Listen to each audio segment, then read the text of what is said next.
राजकुमारी अमीरा के राज्याभिषेक में अब सिर्फ एक ही दिन बचा है और रात होने के बावजूद भी माहेशमती राज्य में चारों तरफ रोशनी ही रोशनी छाई हुई है और इस महान पर्व की तैयारियां चल रही हैं और राजकुमारी अमीरा अपने कमरे में कल के खास दिन के लिए खुद को तैयार कर रही हैं, लेकिन वो सो नहीं पाती और इसलिए टहलने के लिए निकलती हैं और तभी महल के बगीचे में उन्हें एक और इंसान भी टहलता हुआ दिखाई देता है, जिन्हें देख राजकुमारी की दिल की धड़कनें तेज हो जाती है और जब वो उनके करीब जाती है तब उसी वक्त वो भी पीछे मुड़कर देखते हैं और राजकुमारी को देखकर उनका चेहरा भी चमक उठता है और वो सोचती है कि रात के अंधेरे में जब चांद की रोशनी राजकुमारी के चेहरे पर पड़ रही है तब वो और भी खूबसूरत हो रही हैं। और तभी राजकुमारी अलेक्जेंडर को उनसे ख्यालों से बाहर निकालते हुए उनसे पूछती है, क्या आप भी सो नहीं पा रहे? तब वो राजकुमारी से कहते, आप भी? मतलब आप भी नहीं सो पा रही?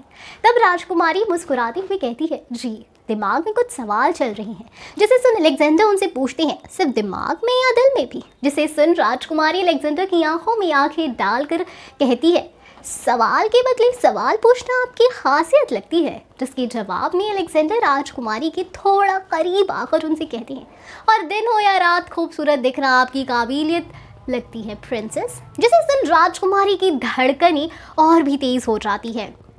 उन्हें डर है कि कहीं अलेक्जेंडर उनकी ये तेज धड़कनें सुन न ले और इन दोनों को एक दूसरे की आंखों में डूब जाने से रोकती है महल में बज रहे घंट की आवाज़।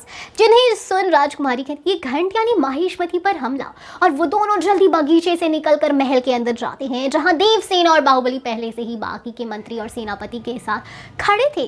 और वहां आते ही राजकुमारी उनसे पूछती है, क्या हुआ? किसने क्या महेशमती पर आक्रमण करने का दुस्साहस? जिसका जवाब उन्हें कोई नहीं दे पाता और सबकी खामोशी देख राजकुमारी और बेहोश हो जाती है और अपनी आवाज को तेज करते हुए फिर से पूछती है, क्या कोई बताएगा किसने किया ये आक्रमण? तब एक जानी पहचानी सी आवाज राज्यसभा में गूंजती है और कहती है, मैंने। जिसे सुन राजकुमारी जब पीछे मुड़कर देखती है तो उनके होश ही उड़ जाते हैं और उनके साथ साथ बाहुबली और देवसेना भी चौंक जाते हैं, क्योंकि वो और कोई नहीं बल्कि माहेशमती के राजकुमार सूर्यवीर है।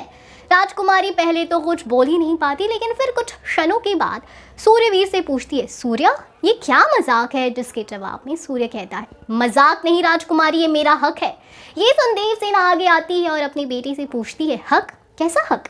इसके बाद जवाब में सूर्यवीर कहते हैं, कैसा हक? माँ माहेशमती का राजकुमार हूँ मैं। इस राज सिंहासन पर जितना हक राजकुमारी अमीरा का है उतना मेरा भी है, और आपने और बाबा ने सिंहासन सीधा राजकुमारी के नाम कर दिया और मेरे बारे में सोचा तक नहीं। ये सुन बाहुबली कहते हैं, सूर्य तुम्हें तो इस फैसले से कोई आपत्ति नहीं थी।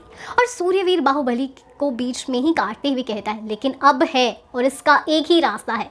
जिससे सुन राजकुमारी सूर्यवीर के पास जाकर उनकी आंखों में देख पूछती, क्या? तब सूर्यवीर कहता है, युद्ध। तो क्या अब होगा? सिंहासन के लिए भाई और बहन के बीच युद्ध। जानने के लिए बने रहे हमारे साथ। और आपको आज की कहानी कैसी लगी बताएं हमें कमेंट सेक्शन में। हम फिर मिलेंगे एक नई वीडियो के साथ। Thank you.